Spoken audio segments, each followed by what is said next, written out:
Perfino i giardini reali a Venezia finiscono sotto accusa per il degrado. Piccola oasi di quiete ed ombra fra verde ed arbusti a fianco alla monumentale e caotica piazza San Marco. Sarebbero un toccasana per turisti trafelati e residenti esasperati dalla calca nelle calli.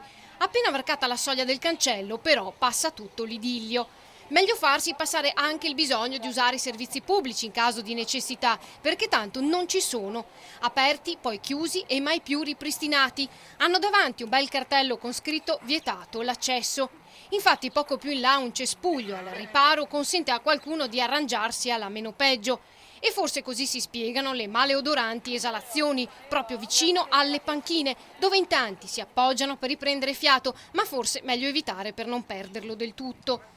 Scritte fatiscenti sulle mura, pareti scrostate, rovi circondati da transenne, tubi di gomma e pezzi di ferro cadenti, davanti un bel nastro per isolare il degrado. Sembrano lavori in corso, ma sono resti dimenticati di manutenzioni incompiute.